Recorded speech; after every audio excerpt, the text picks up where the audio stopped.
The one and only Xylophoney here to show you guys the completed BLACKWING deck.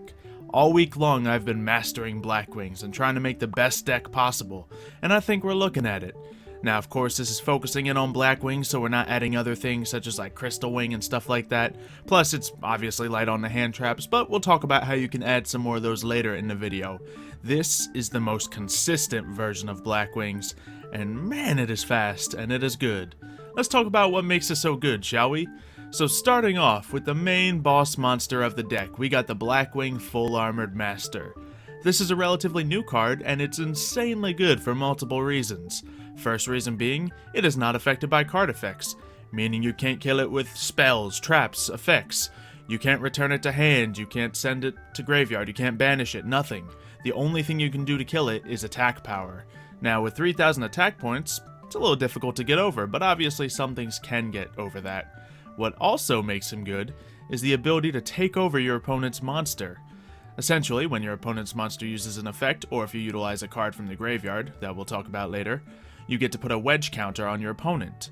You can use BLACKWING Full Armor Master's effect to take over any monster with a wedge counter, or destroy all of the monsters with a wedge counter.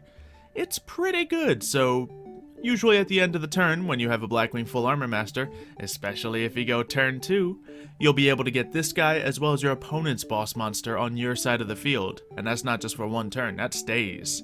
So it's pretty good. Moving on to the rest of the extra deck, we have Trishula, which can banish cards from your opponent's field, hand, and graveyard, getting rid of their plays.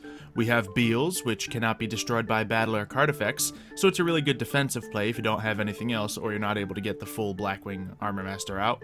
And then we have some of the regular BLACKWING Synchro monsters, which are still good in their own right.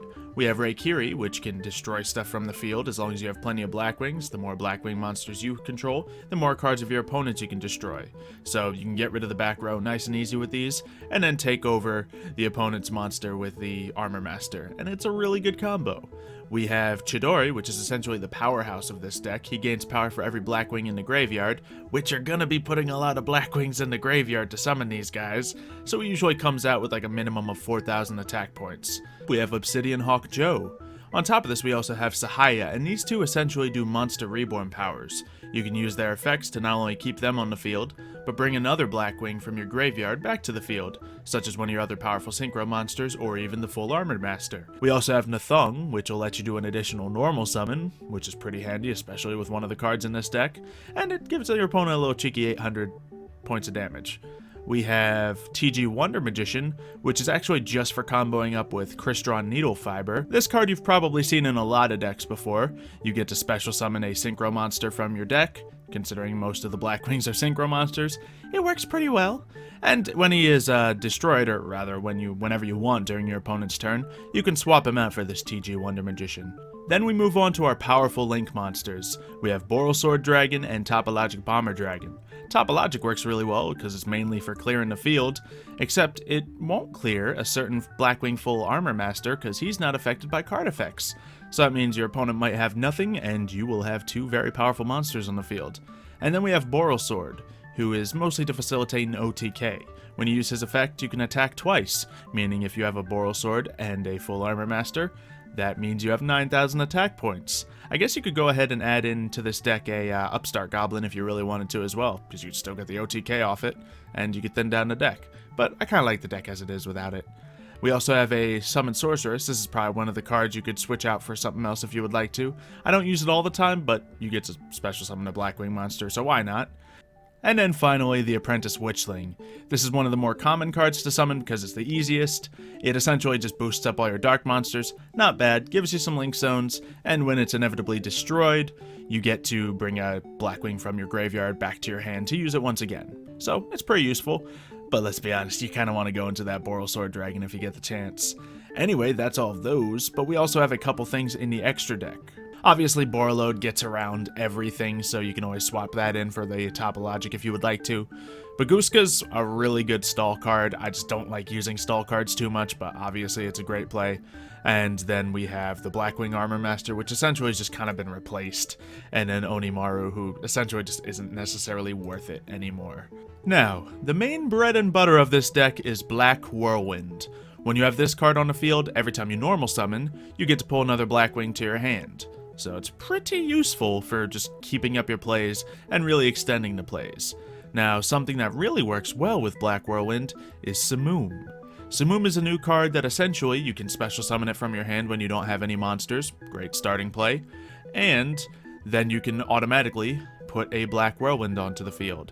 Since this special summon actually counts as a normal summon, you get to then search a card from your deck using a Black Whirlwind.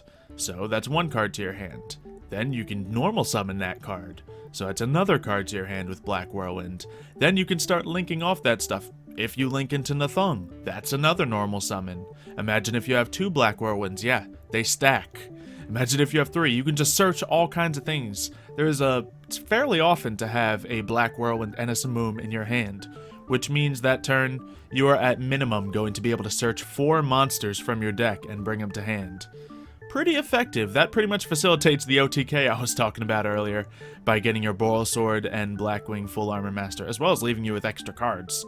It's pretty good. It's pretty good. So Simoom is something you always want to see in your hand if you have nothing on the field. Then we have pretty much all your regular Blackwing monsters. The fun thing about Chris, Bora, and Gale, they can all be special summoned from your hand as long as a Blackwing is on the field. That'll really make it easy to get into all these Synchro and Link monsters. Now, they all have little effects, but honestly, they're not super important with how this deck works. Gale reduces your enemy's attack, Chris won't be destroyed by a trap or spell effects, and Bora can do piercing. You usually don't use a lot of those effects. Let's move on to the other new card here, the one you're usually going to want to search first with your Black Whirlwind, the Auster. Now, this one, when you normal summon him, getting the effect of Black Whirlwind, you get to search a card that you've banished and special summon it. Oh yeah, by the way, to use Simoom, you gotta banish a card from your hand. So, another free special summon to the field. There's a lot of special summoning going on with this deck.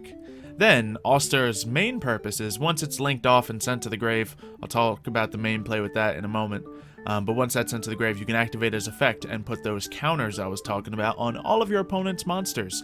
Meaning, Blackwing Full Armor Master is going to have a really easy time. He can destroy everything with a counter, or he can take over one of the monsters with a counter. Actually, he can do both. So, yeah, it works really well.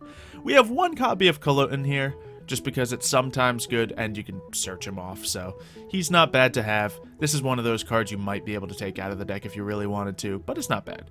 We have Pinaki. This card will essentially, at the end of the turn, if this guy was sent to the graveyard from the field, you know, synchro summoning, then you can search another Blackwing. So this is a good card to, banish early on, then put him to the field, then send him to the grave.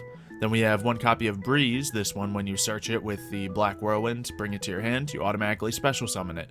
So that's just another free special summon. Then we have 2 copies of Steam the Cloak. Now, I've seen a lot of people run 3 of these guys, but honestly, it's a normal summon. You can't just special summon this guy like you can most of the other ones. So having too many of these does slow down the deck, but they have a really good effect. When this is sent to the graveyard, you get to put a token on the field. A token that once per duel you can swap out for another Steam the Cloak, or rather the Steam the Cloak from the graveyard. So you can essentially use the material you just used to synchro summon something else. So it's really good for that recovery stuff.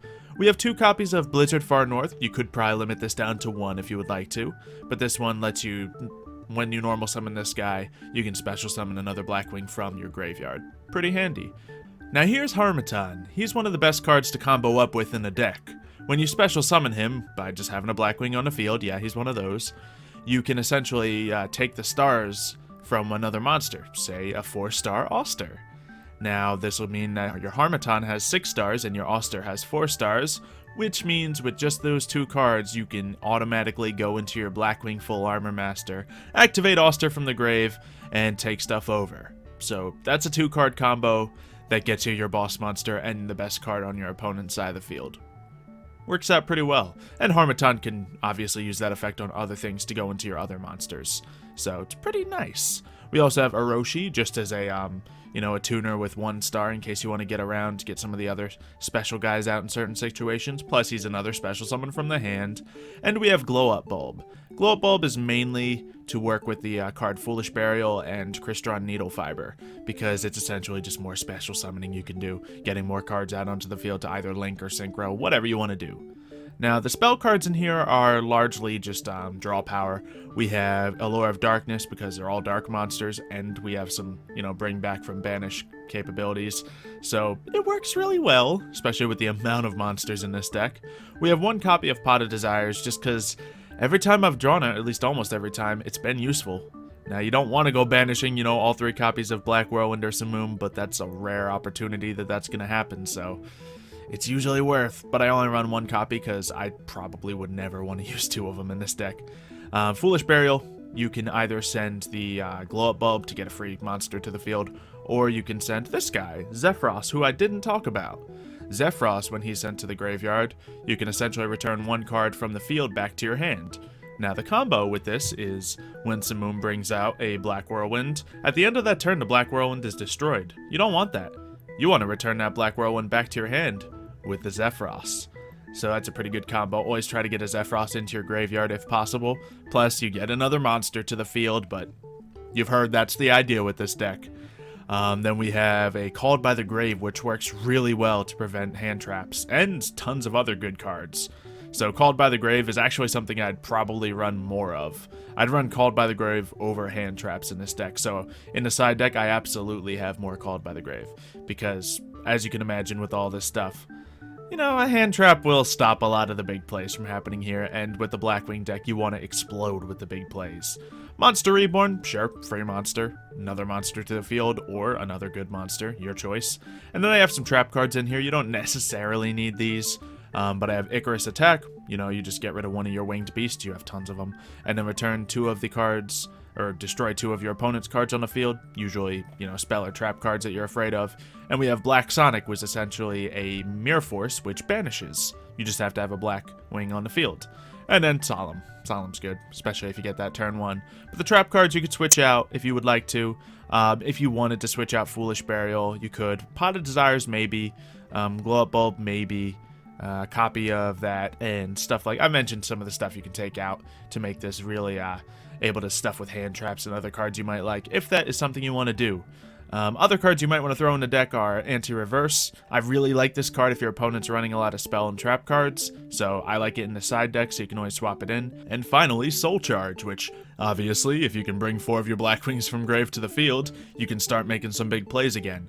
It's just every time I've had this card in testing, it's usually been either at the beginning where it's useless, or afterwards where I'm already on the ropes and I can't really use enough life points to facilitate a Soul Charge. So this is completely optional if you want to run it, and Raigeki is always a good card if you want to run it. Helps facilitate those OTKs if you want to make that happen more, but this deck's all about consistency. Want to see? Let's see a replay! Now, we are up against Invoked Mech Knights with plenty of hand traps. So this will be fun. We see our opponent pull out a Mechaba and have plenty of stuff in their hand to work with, and a little bit of spell destruction as well. This is going to be hard, but we did start off with Simoom, so we have a nice clear opening play, and we have a Raigeki to bait out some stuff. So let's see if we can make it happen. I play the Raigeki assuming it was a bait, but he set his card. He was probably thumping himself on the head a little bit for that, so there goes Mechaba. Nice and handy. Now, obviously, this was a different version of the deck when I was testing it out in Duel Week, but that's one of the reasons Raigeki's good. So we summon Simoom, get the Black Whirlwind to the field. Since I noticed it was Invoked Mech Knights, I decided to jump around on the field so we don't set him up for any special summons, even though he doesn't have any in his hand at the moment. And yeah, I send the Chris to the grave, because I don't really have any fantastic options. So, we're going to go for our... can't pull anything with the Black Whirlwind, because we get Ash Blossom. But we can start special summoning these 2 cards from the hand, because that's their from hand capabilities. So, actually, I think we normal summoned one of them, so we could get the effective Black Whirlwind and get me another card.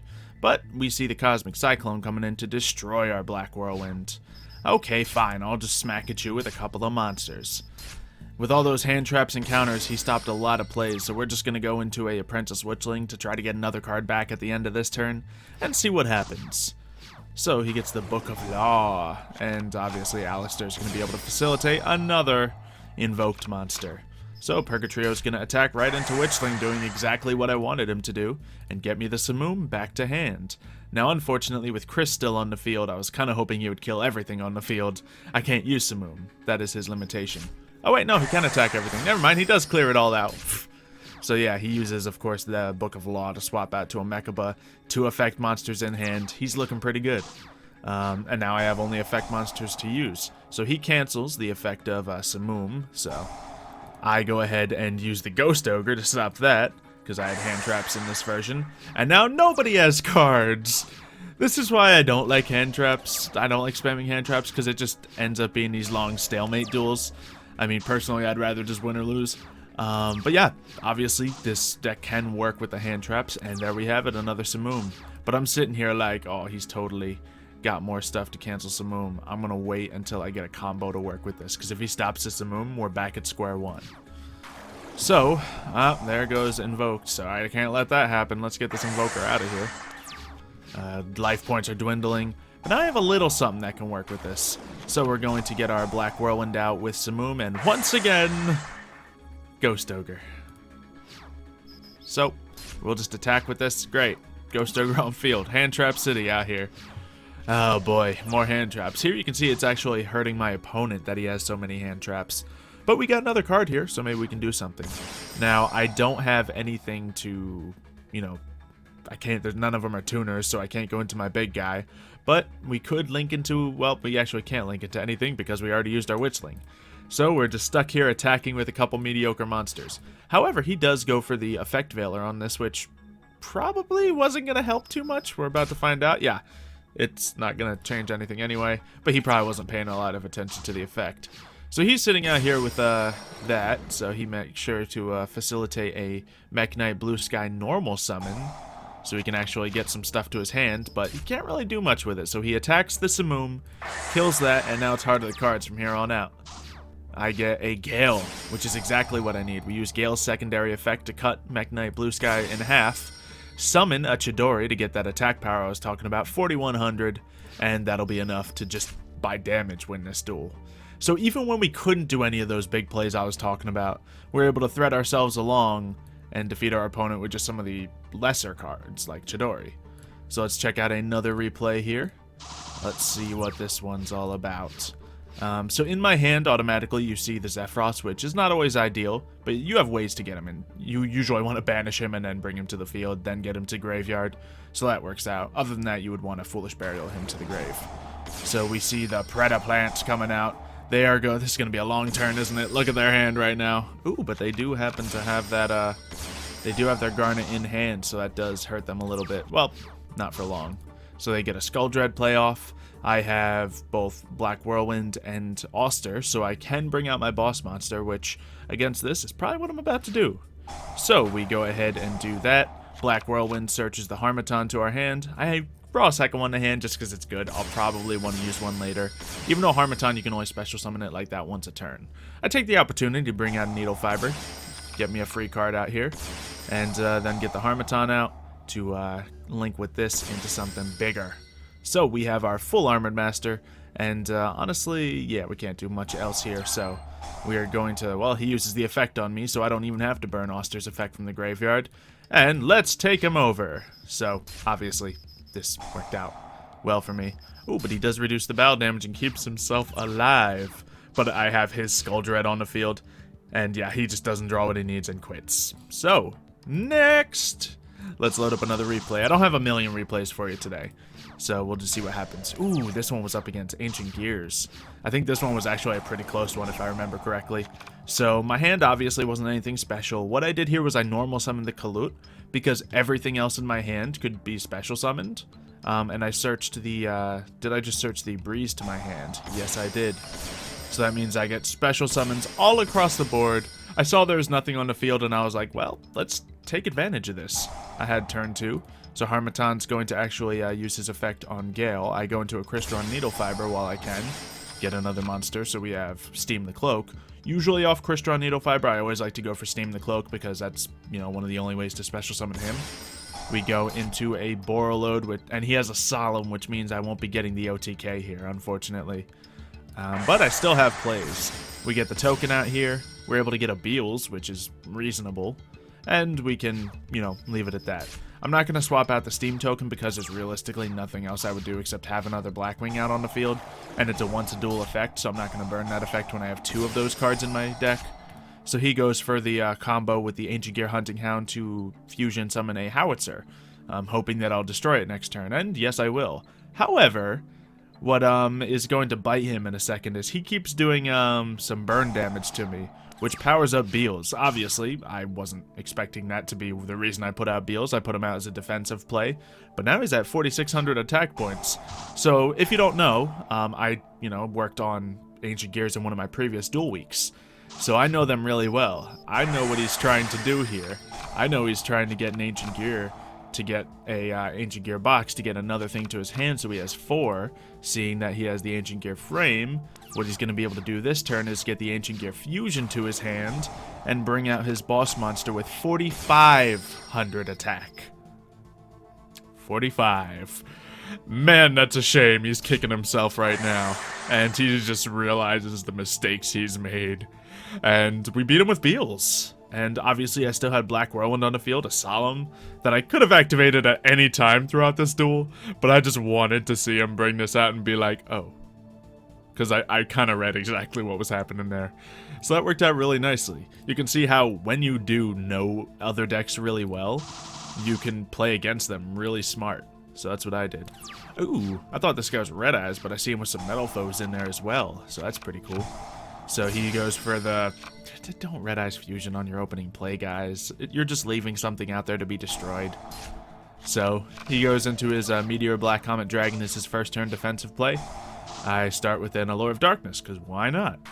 We get rid of the BLACKWING Zephyros, which we will be getting back right now with Oster. So we didn't have any Black Whirlwind this time, but we, start with our normal summon, getting 2 cards to field.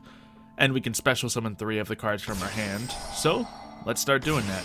We can cut his attack in half, so why not? We get a Needle Fiber to get another card from deck. We get the Steam the Cloak, as mentioned. Everything else comes out. We get into a Boral Sword Dragon, and we are also able to get a token out to the field with that guy. So I switch that to defense. I gotta do that so Boral Sword can get 2 attacks.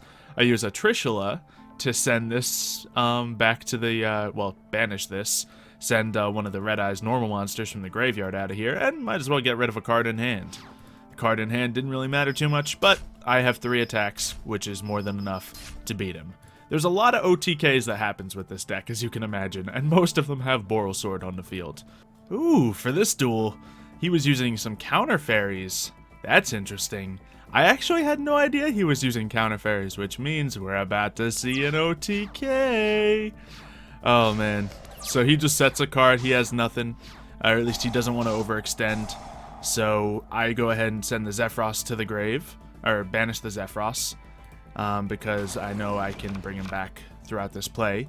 We get the old Simoom play out, get the Oster to our hand. Oster's going to bring that Zephyros back, and get us, why not this guy to our hand, because he just gets special summon nice and easy.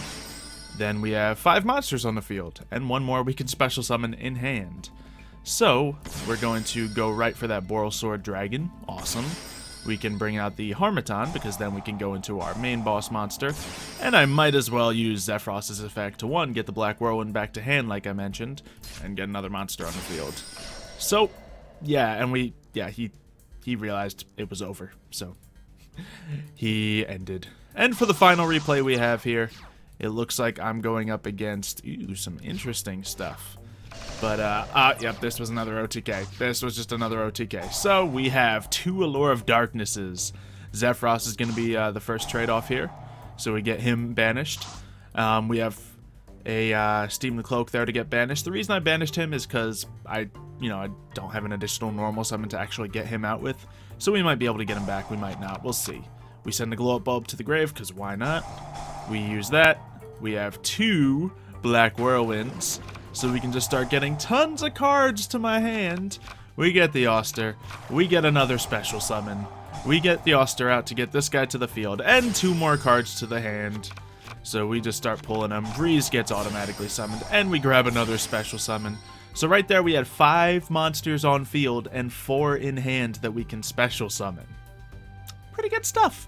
I was actually really fortunate that this wasn't traps. So we go to start with the Boral Sword. We go for the full Armor Master. So Obviously, we want to use Boral Sword's double attacking effect. And then we special summon everything else, because we can also start by, well, I was going to synchro off into the guy that'll destroy all your back row, but fine, I didn't need to. He just quits. So as you can see, this deck is very fast and very reliable. Except for in that first duel where a dude had like 9 hand traps, but I still won. I actually did lose one of my practice duels here. It was against Thunder Dragons, who just kind of hard countered me a little bit, and I didn't have enough to overcome them. But all the other practice duels here were wins, so this deck is getting my seal of approval. Now, if you do want to stuff it with hand traps and be that kind of player, then you could possibly take out the Black Sonic and the Icarus attack. You could switch the Solemn for something. You could take out Glow Up Bulb, maybe even the Foolish Burial. You probably don't need 2 Blizzards. I'd say keep the Pot of Desires, honestly. You want to probably also keep the Called by the Grave. And yeah, I'd say, oh, maybe another copy of Auster could be taken out as well. But that leaves you with a 33 card deck, so you can stuff it with hand traps. I know a lot of people have requested to see those types of versions of the deck. So that's something you could do, and then get all your hand traps in there. But, you know, obviously, you know, I'd also be willing to put plenty of hand traps in. But we wanted to make this a pure Blackwing deck as much as possible, with a little bit of side of Trishula and Beals when we can get the opportunity. Anyway, hopefully you guys have enjoyed this deck profile, as well as the Blackwing Duel Week. I am definitely thankful for all of you for showing your support, not only in the live streams and comments, but, you know, in the Discord as well. If you do want to help out with more decks in the future, make sure you join the Discord. We're actually doing tournaments like twice a week in there, so it's pretty cool. Aside from that, thank you everyone for watching. Hopefully you have subscribed and liked the video, and we'll see you next time.